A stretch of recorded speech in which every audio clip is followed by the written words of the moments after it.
Así que vamos a bioseguridad.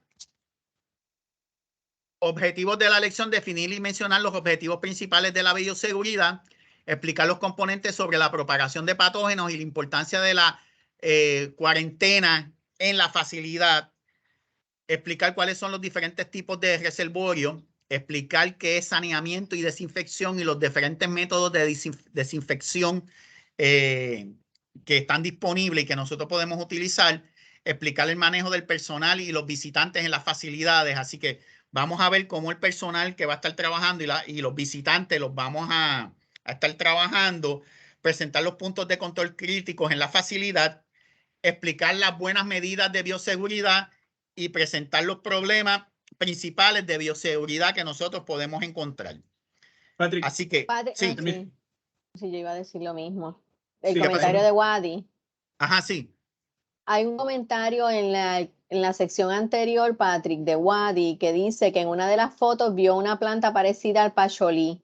Él pregunta que si esa sirve para eso. Para el control. Interesante. Yo sé que antes utilizaban pacholí para ponerlo en las gavetas de donde se guardaba la ropa, porque debe de tener un compuesto que debe de evitar entonces que insectos se metan, o sea, el control de posibles plagas como tal. Ahora, a mí no me queda claro que lo que nosotros llamamos como pacholí, que también le dicen vetiver, sea el pacholí que se utiliza a las raíces como tal. De hecho, vamos a tratar de buscar la información. Pero la planta que habían allí eran dos. Había limoncillo, lemongrass, y había citronela, que se parece un montón al limoncillo, pero cuando uno la huele, el olor es totalmente diferente. La de citronela literalmente huele a citronela de las velas que venden repelente de mosquitos. Y ahí vemos cuál es la función, ¿verdad? O sea, ese compuesto repele los mosquitos, de verdad les disgusta. Y tenemos el limoncillo, que ese es el que tradicionalmente nosotros, ¿verdad? En la comida asiática, principalmente tailandesa, se utiliza. Eso mismo aclaró Venus. Que me pareció que era limoncillo. Sí, limoncillo, sí, sí. Pero ahí estaban los dos, había citronela y limoncillo. Se parecen un montón. Así que, definición: la bioseguridad en la acuicultura consiste de una serie de prácticas que minimizan el riesgo de introducir una enfermedad infecciosa y propagarla a los animales en las facilidades, y de minimizar el riesgo de que los animales enfermos o agentes infecciosos abandonen la instalación y propaguen la enfermedad a otros lugares o especies susceptibles. Así que esto es una de las cosas que debemos de procurar con la bioseguridad. Así que estas prácticas deben reducir hasta cierto punto el estrés de los animales. Esto es bien importante. Tenemos que tener unos animales que estén contentos y sean felices. Y vamos a ver cómo vamos a lograr eso, haciéndolos menos susceptibles a esas enfermedades. Así que un buen plan de bioseguridad minimiza la exposición y la susceptibilidad de los peces a los patógenos, reducen las pérdidas económicas por las mortandades y ayudan a prevenir la despoblación obligatoria. O sea, y la despoblación obligatoria es que si nos cae una plaga tan terrible en nuestro lugar, ¿verdad? A la escala que nosotros estamos, esto va a ser bien poco probable. Pero sabemos de plagas que han ocurrido en fincas gigantescas en donde básicamente tienen que disponer de todos los animales, matarlos, ¿verdad? Para evitar que entonces la propagación. Hemos escuchado la propaganda de la fiebre porcina, ¿verdad? El control que tiene el gobierno federal de que usted ya no puede llevar nada de cerdo a los Estados Unidos para evitar que esa plaga llegue a la industria porcina norteamericana como tal. Así que estas son medidas que se toman para entonces evitar que estas plagas lleguen a estos lugares. Así que, ¿cuáles son los objetivos principales? Manejo de los animales. Debemos inicialmente obtener peces saludables y optimizar la salud e inmunidad. Bien importante la inmunidad a través de una buena crianza, de tener esos organismos en unas buenas condiciones, recibirlos y tenerlos en buena salud. Manejo del patógeno: prevenir, reducir o eliminar el patógeno. Noten que ahí yo les pongo un asterisco porque sabemos que la capacidad que nosotros tenemos, los medios que tenemos disponibles para eliminar el patógeno son relativamente pocos. En el caso de las tilapias, ¿verdad? Como tal, o sea que no podemos usar, tenemos prohibido utilizar un montón de cosas. O básicamente no podemos, no vamos a poder. Manejo del personal, educar y el manejo del personal y a los visitantes. Así que tenemos que educar, ese componente de educar y manejar el personal y los visitantes para entonces evitar cualquier problema, introducir y las personas que están en el personal en el lugar, pues entonces sepan cómo lidiar si ocurre algún problema de esto, de enfermedad. Así que propagación del patógeno, la facilidad con que un patógeno llega y se disemina en un sistema a otro y causa una enfermedad va a depender de varias cosas.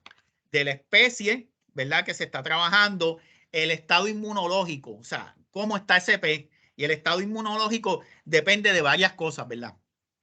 La condición física del organismo, la etapa o el estadio de vida, o sea, peces pequeños, ¿verdad? O peces que son muy, muy pequeños, acaban de salir de esos huevos, deben de tener un sistema inmune que de verdad debe ser mucho menos resistente al ataque de una enfermedad que posiblemente un pez juvenil o un pez adulto pudiera resistir como tal. Y la susceptibilidad a la cepa o la variedad de los peces que se está cultivando en este caso. Así que estos son componentes bien importantes para esa propagación. Los factores ambientales, gente, la temperatura, habíamos dicho que los peces son organismos de sangre, como decimos por ahí, sangre fría, ¿verdad? Por quilotermo. Y esto es bien importante porque el sistema inmune de los peces va a estar bien relacionado o esa respuesta inmune con las temperaturas. Así que como tenemos peces de aguas cálidas, las tilapias están muy bien en temperaturas que son relativamente calientes.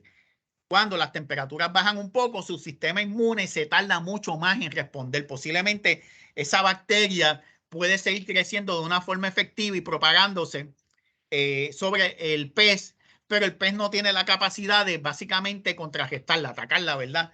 Como tal. La calidad de agua, habíamos dicho, ¿verdad? Que es bien importante y las prácticas de cría de los peces como tal. Así que las características del patógeno, como la biología y el ciclo de vida, reservorios potenciales, los vamos a ver como tal portadores, como tal en el sitio, otros animales que pueden servir de reservorio y la supervivencia en objetos inanimados en el equipo de estos posibles patógenos pueden ayudar a ese componente de propagación y tenemos que entenderlo cómo es que esto pueden ayudar a la propagación de estos patógenos. El entendimiento de los principios de seguridad por parte de los trabajadores y el cumplimiento de los protocolos de bioseguridad son bien importantes para evitar esa propagación. Así que nosotros tenemos que evitar, bajo todos los medios, tener ese protocolo, ¿verdad? Para entonces nosotros evitar la propagación de estos patógenos. Así que es bien importante, es fundamental obtener animales sanos que estén en buenas condiciones. En el caso de otros peces, ¿verdad? Lo que usted le venden son los huevos, ¿verdad? Como entruchos salmones, alevines, que son peces bien pequeñitos, juveniles o reproductores.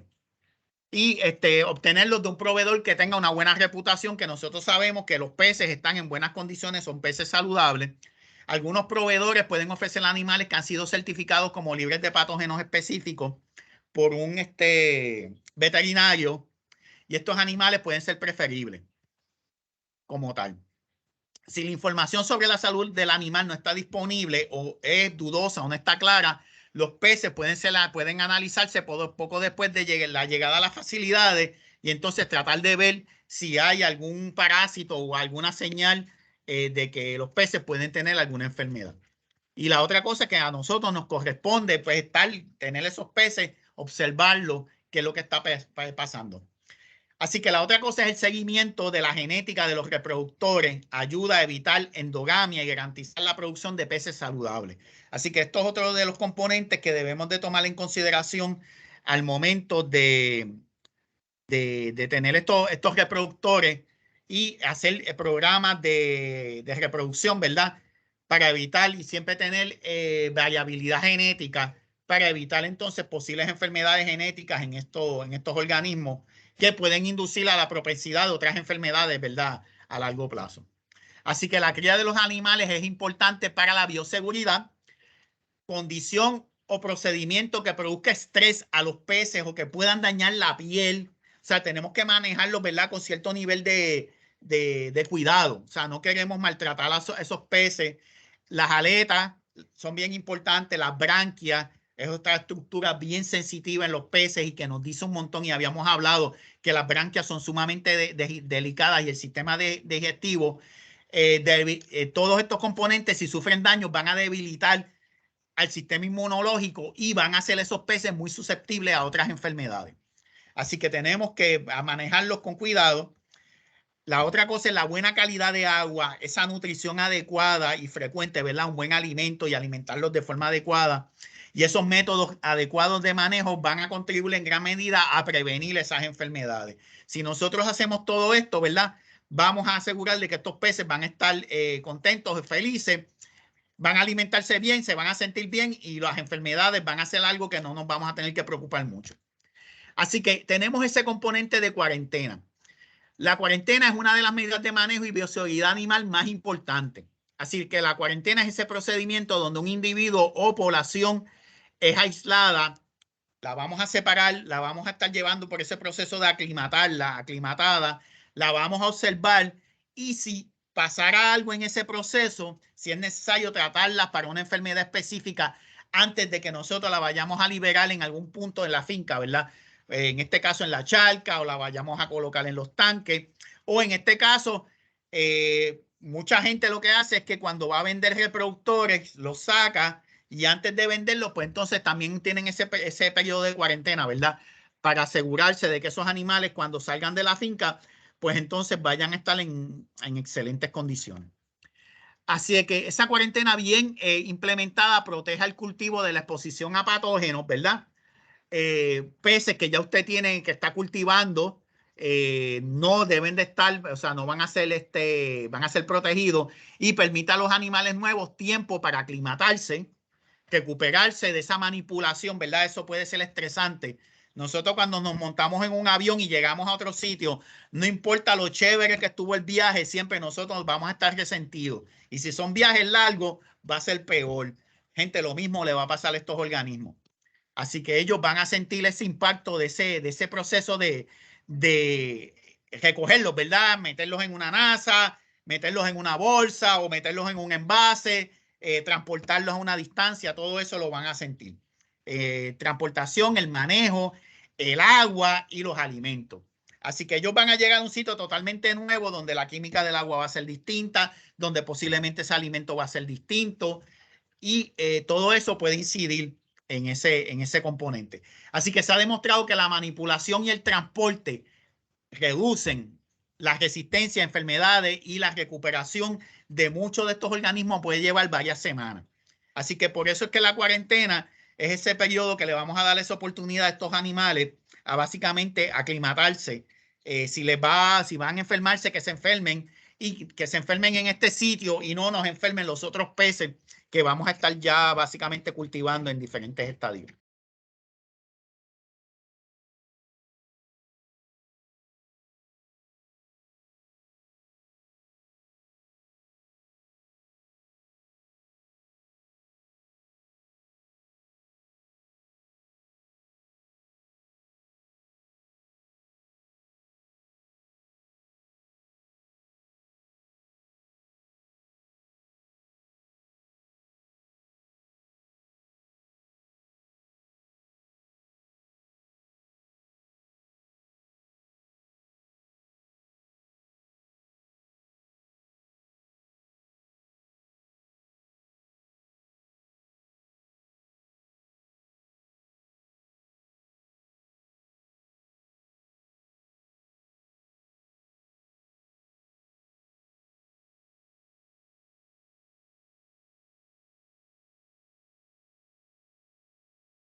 Así que tenemos un principio bien importante que tenemos que seguir. Todos adentro y todos afuera o cosechar como tal. Así que esto implica traer animales como un grupo o en una sola población y mantenerlos como ese grupo, ¿verdad? Mantenerlos todos juntos durante todo ese periodo de cuarentena. Esto nos va a ayudar a evitar la exposición a otros patógenos, a las poblaciones de peces que estamos cultivando o también de patógenos que podamos tener en nuestras facilidades puedan infectar esos peces nuevos. Y si ellos no están en las mejores condiciones, a lo mejor algo que era algún parásito que no es, o sea, organismos que habitan normalmente sobre los peces, como estos están en estrés, posiblemente se pueden establecer sobre estos peces nuevos que han llegado y entonces pueden causar una enfermedad. Y eso ocurre mucho con protozoarios, con organismos bien pequeños. Así que no se deben agregar animales nuevos a los grupos que están en cuarentena. Así que estos animales que están en cuarentena debemos de mantenerlos todos juntos y no debemos de añadir ningún animal en ningún momento. Así que las observaciones durante la cuarentena. Los animales en cuarentena se deben observar para evaluar su comportamiento y detectar cualquier problema de enfermedad que sea de forma rápida para atajar el asunto lo antes posible. Así que una de las cosas que queremos observar es la pérdida de apetito. Sí. Sí, disculpa que te interrumpa. Tenemos aquí dos preguntas. Tenemos de Fundación Bucarabón que preguntan cómo se maneja el nivel de amoníaco en la cuarentena. Nada, porque entonces podemos tener sistemas que ya están dedicados específicamente con filtración biológica en el lugar y que vamos a colocar los peces. Ok, perfecto. Entonces tenemos de Elizabeth, de Semtas, que pregunta que si la cuarentena también se aplica a las plantas. Lo que pasa es que podríamos sembrar las plantas utilizando unos mecanismos, ¿verdad? Para producir las plántulas dentro de la misma facilidad. Podemos tener un sitio dedicado que entonces podemos tener algunas mallas de screen, ¿verdad? Un área, un compartimiento en donde solamente lo vamos a dedicar para esa propagación de estas plántulas con unas características particulares, ¿verdad? Pues limpiarse las manos y llevar todo este protocolo para entonces no introducir ningún hongo ni ningún otro bacteria en esa área que vamos a estar propagando las plantas. Y en el caso de los peces, vamos a mencionarlo un poco más adelante. Cuando lleguen esos peces nuevos, una de las cosas que hacemos es colocar esa bolsa con los peces en el área que vamos a tener posiblemente de cuarentena para entonces que ellos se vayan aclimatando. En este caso, como nosotros vamos a tener ese primer tanque, no vamos a tener más peces, pues entonces nosotros lo que vamos a estar haciendo es aclimatarlos a la temperatura, vamos a sacarlos del agua, podemos hacer un baño de agua con sal, eso va a ser un poco estresante, pero si ellos tienen algo encima, se lo podemos eliminar y luego lo vamos a añadir al tanque que va a recibir esas tilapias inicial. La cosa es que esa agua donde vienen esos peces, la tenemos que descartar en un sitio, ¿verdad? No la podemos echar cerca de una charca, ni la podemos echar cerca de otro cuerpo de agua. Tenemos que descartarla en otro lugar, cosa de que si viene con algún patógeno, pues entonces erradicarlo. Como yo les mencioné, va a ser bien difícil que estos peces vengan con algún parásito como tal, por lo menos de la persona que yo conozco que los produce. Llevan mucho tiempo, o sea, siendo cultivados en tanques, en sistemas de recirculación. Así que yo dudo mucho que pueda pasar eso. Lo que sí ha sido mi experiencia es que cuando se han hecho estos trámites cerca de invierno, enero, febrero, es posible que las tilapias con ese manejo tengan laceraciones. Y sí yo he visto hongo que le ha dado a estas tilapias porque bajo condiciones de altas temperaturas ellas lo pueden resistir muy bien. Pero como son peces más pequeños y estamos en la época, ¿verdad? Entre comillas, de invierno, o sea, tenemos una temperatura más baja, pues sí, yo he visto esto en esas tilapias que algunas de ellas han desarrollado hongos acuáticos que atacan a los peces. Y sí puede suceder, pero se debe a esa respuesta inmune como tal.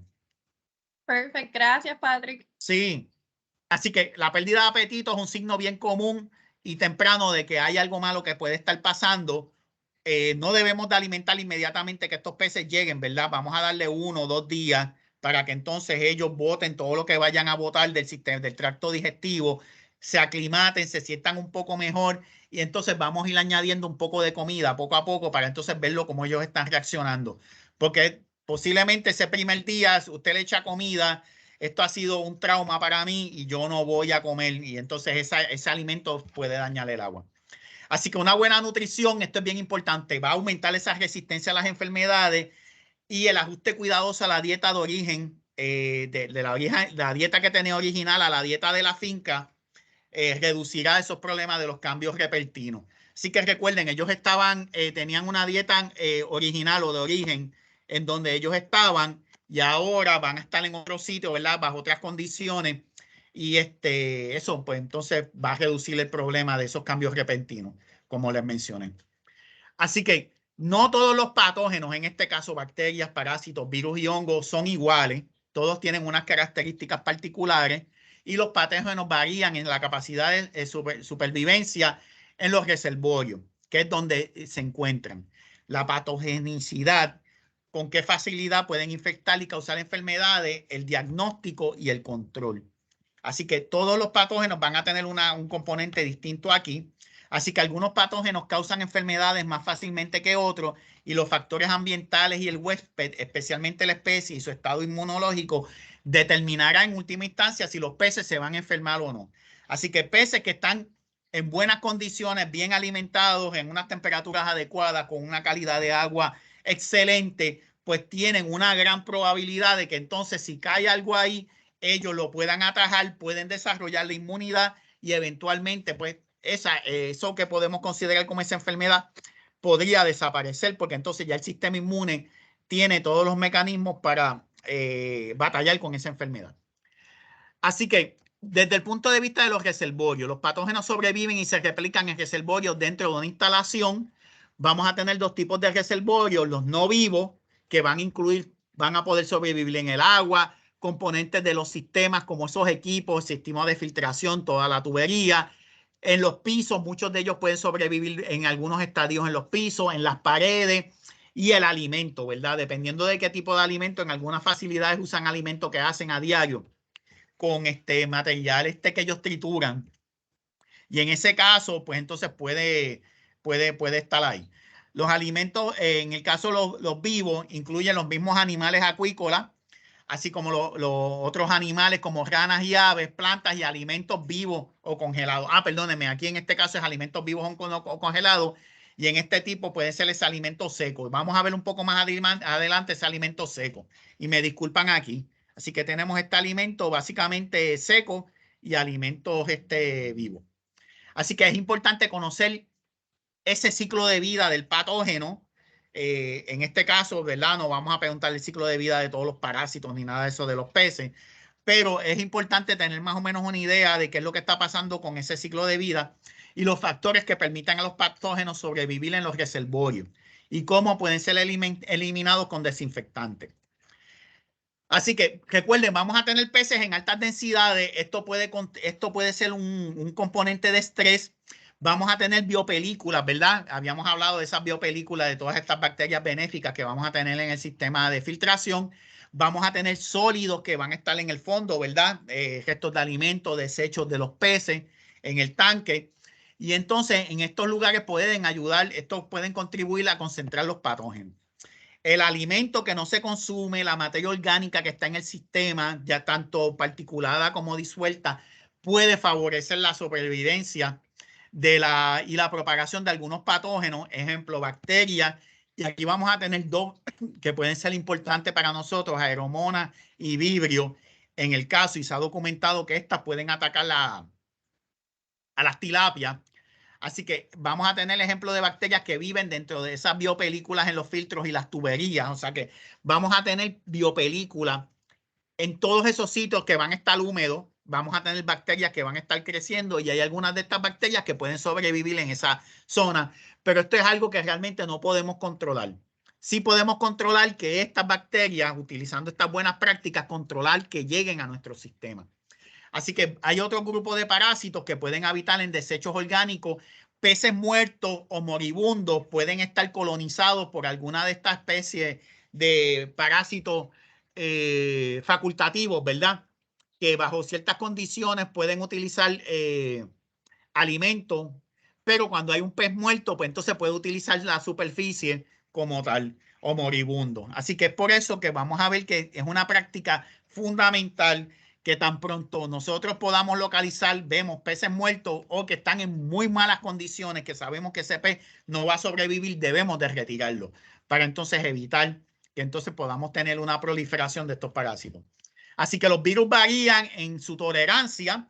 Algunos pueden persistir durante semanas o meses en el lugar y tenemos esporas de hongo que también pueden sobrevivir durante mucho tiempo en ese material de detrito que vamos a tener como tal.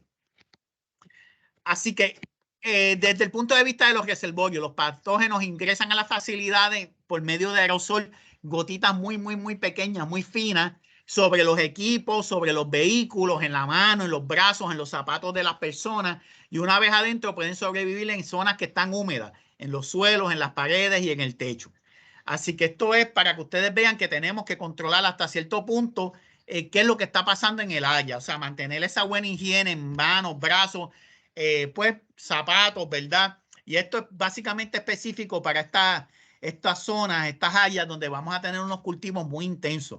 Posiblemente al nivel que nosotros vamos a estar, no va a ser tan, ¿cómo le digo? Vamos a tener que implementar esto de una forma tan férrea, pero son cosas que tenemos que tenerlo en consideración cuando vayamos a estar cultivando. Así que los patógenos pueden propagarse en animales como aves, roedores, reptiles, insectos e invertebrados acuáticos. Yo les había mencionado en otras presentaciones anteriores que debemos de tratar de controlar pues las aves, o sea, que los changos no aprendan que donde hay peces hay comida y donde hay comida yo puedo mojarla en el tanque de los peces, o sea, tenemos que tratar de evitar eso. En el caso del alimento, ¿verdad? Protegerlo de los roedores, los reptiles, pues gente, es inevitable, vamos a tener lagartijos, vamos a tener sitio húmedo, a lo mejor puede aparecer uno que otro coquí por ahí, pero no va a haber nada que podamos hacer como tal. Además de transmitir directamente patógenos, los reservorios, los animales, algunos de estos animales también pueden ser hospederos para algunos parásitos. Sabemos que hay aves que son hospederos finales de una serie de gusanos que usan de intermediario caracoles. Nuestros sistemas no deben de tener caracoles y es por eso que como son sistemas de recirculación, nosotros podemos darle ese valor extra, ¿verdad? Ese prime, ese valor adicional en el caso de estas tilapias, porque nosotros podríamos garantizar que ahí estos animales no hay nada, ni aves, ni caracoles que sirvan de intermediario a estos parásitos de aves y que esas tilapias podemos básicamente garantizar que tienen unas características particulares que entonces pueden utilizarse, ¿verdad? Para hacer el alimento crudo, sushi, sashimi, para entonces y venderlas a un precio un poco mayor